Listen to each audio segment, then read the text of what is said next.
நமச்சிவாய சிவாய நம. அனைத்து தமிழ் உள்ளங்களுக்கும் கனிவான வணக்கங்கள். தென்மேற்கு பருவமழை தொடங்கப் போகும் அற்புதமான மாதம் இந்த ஜூன் மாதம் ஆகும். வைகாசியும் ஆனியும் இணைந்த மாதம், கோவில்களில் திருவிழாக்கள் நிறைந்த மாதம்.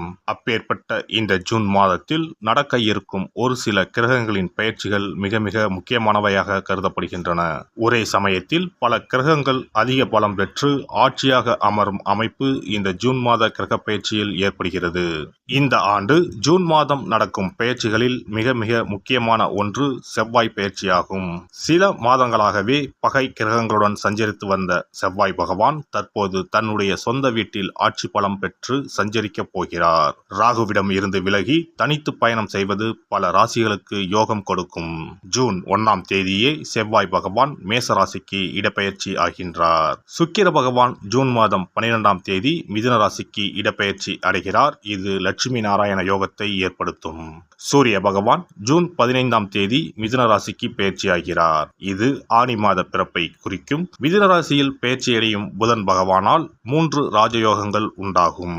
சனி பகவான் மாத இறுதியில், அதாவது ஜூன் மாதம் 30ஆம் தேதி வக்கர பெயர்ச்சி அடைகிறார். சனியின் பார்வையில் செவ்வாய், சனி மற்றும் செவ்வாய் ஆட்சி பலம் போன்றவைகளால் சில நெருக்கடிகளை உண்டாக்கும். குரு பகவானின் சுப பார்வை கன்னிராசியில் இருக்கும் கேது பகவானின் மீது படுவதால் ஒவ்வொரு ராசிக்கும் குறிப்பிடத்தக்க மாற்றங்கள் ஏற்படும். இந்த கிரக பெயர்ச்சிகளின் காரணமாக மிதுன ராசியில் புதாதித்ய யோகம், சுக்கிராதித்ய யோகம், கஜலட்சுமி ராஜயோகமும் உருவாகிறது. இதன் காரணமாக சில ராசிக்காரர்களுக்கு அதிர்ஷ்டமும் பணவரவும் பதவி உயர்வும் தன வரவும் கிடைக்க வாய்ப்புள்ளது.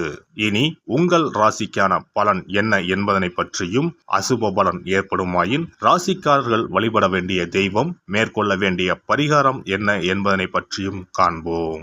மகர ராசி அன்பர்களே, உங்கள் ராசிநாதன் 2ஆம் இடத்தில் உள்ளார். உங்கள் ராசியை குரு பார்ப்பதனால் பட்ட கஷ்டங்களில் இருந்து படிப்படியாக வெளிவருவீர்கள். இந்த மாதம் எதையும் சமாளிக்கும் மன தைரியம் உண்டாகும். இதுவரை சந்தித்து வந்த பிரச்சனைகளை ஒப்பிடும்போது இனி வரும் பிரச்சனைகள் பெரிதும் பாதிக்காது. இந்த ஜூன் மாதத்தை பொறுத்தவரை இது ஒரு நல்ல மாதமாகவே அமையும்.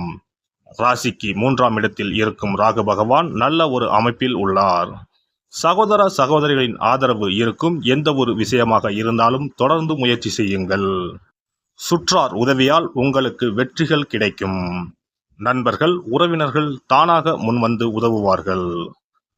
4ஆம் அதிபதி 4ஆம் இடத்திற்கே வந்துவிட்டதால் கனவு வாகனம், கனவு இல்லம் வாங்குவதற்கான சூழல் உள்ளது. 5இல் இருக்கும் குருவால் புத்திர பாக்கியம் உண்டாகும். பூர்வீக சொத்துக்களில் இருந்த பிரச்சனைகள் தீரும். நிலுவையில் உள்ள வழக்குகளில் தீர்ப்பு உங்களுக்கு சாதகமாக அமையும். வெளிநாட்டு வேலைக்காக காத்திருப்போருக்கு வெளிநாட்டு வேலை கிடைக்கும். அரசு தேர்வு எழுதுவோருக்கு நல்ல ஒரு காலகட்டமாகும்.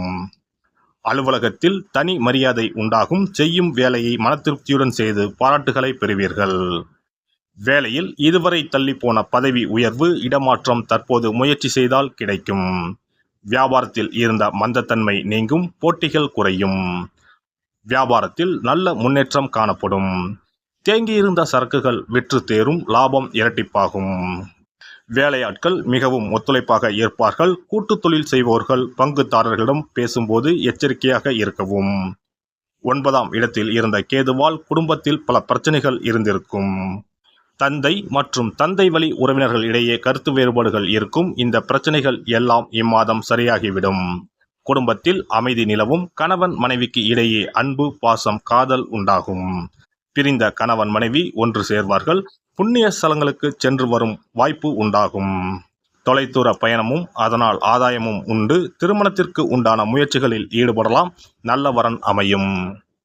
உடல் ஆரோக்கியத்தில் இருந்து வந்த இன்னல்கள் படிப்படியாக குறையும். நரம்பு சார்ந்த பிரச்சனைகள் விலகும். மனம் விட்டு பேசுவதன் மூலம் தெளிவு பிறக்கும். நீண்ட நாட்களாக இருந்து வந்த பிரச்சனைகள் அனைத்தும் குறையும். அவ்வப்போது வயிற்றில் சிறு சிறு பிரச்சனைகள் தோன்றி மறையலாம். பெண்களை பொறுத்தவரை இம்மாதம் மனதில் புதுவிதமான ஆசைகள் உண்டாகும். தனம் சார்ந்த சிந்தனைகள் மேம்படும். குடும்ப உறுப்பினர்கள் வழியில் ஒத்துழைப்பு கிடைக்கும். பார்வை தொடர்பான பிரச்சனைகள் விலகும். கொடுத்த வாக்குறுதிகளை நிறைவேற்றுவீர்கள். சஞ்சலமான சிந்தனைகளை தவிர்ப்பது நல்லது. சுபகாரிய முயற்சிகள் கைகூடி வரும். மாணவர்களுக்கு உயர்கல்வி தொடர்பான தேடல் அதிகரிக்கும். புதிய விஷயங்களில் ஆர்வத்தோடு கலந்து கொள்வீர்கள். இணையம் சார்ந்த துறைகளில் திறமைகளை வெளிப்படுத்துவீர்கள். விளையாட்டு போட்டிகளில் ஈடுபட்டு பரிசுகளை பெறுவீர்கள். ஆசிரியர்களின் ஆலோசனைகள் புதிய மாற்றத்தை ஏற்படுத்தும். கலைத்துறையில் இருப்பவர்கள் சஞ்சலமின்றி செயல்படவும். ஓவியத் துறைகளில் புதிய வாய்ப்புகள் கிடைக்கும். வெளிவட்டாரத்தில் மதிப்பும் ஆதரவான சூழலும் உண்டாகும். அரசு வகையில் உதவிகள் கிடைக்கும். விளம்பரம் தொடர்பான துறைகளில் அனுகூலம் உண்டாகும். அரசியல்வாதிகள் மனசாட்சிப்படி செயல்படுவதற்கான வாய்ப்புகள் உண்டாகும். சிந்தனைகளை செயல்படுத்தும் போது அலட்சியமின்றி செயல்படவும். உடன் இருப்பவர்களால் மாற்றமான அனுபவம் ஏற்படும். நிர்வாகத்தில் சில மாற்றங்களை செய்வதற்கான சூழல் அமையும். ஆன்மீக பணிகளில் ஆர்வம் உண்டாகும். புதன்கிழமை தோறும் நல்லெண்ணெய் தீபம் ஏற்றி பெருமாளை வழிபாடு செய்து வர சுபகாரியங்கள் கைகூடி வரும். சிறப்பு பரிகாரங்கள். கோதுமை மாவினால் சிறு சிறு உருண்டைகளாக 7 அல்லது 14 அல்லது 7 மடங்குகளில் உருண்டை செய்து கொள்ளவும். குங்குமத்தில் கொஞ்சம் நீர் விட்டு அதை வன்னி குச்சி அல்லது மாதுளை மர குச்சியால் தொட்டு கோதுமை உருண்டையில் ஸ்டீம் என்று எழுதி அதை குளம், ஆறு அல்லது கோவில் தெப்பக்குளத்தில் உள்ள மீன்களுக்கு போடவும். எழுதிய பின்னர் ஸ்டீம் என்பது அழிந்துவிட்டாலும் பரவாயில்லை.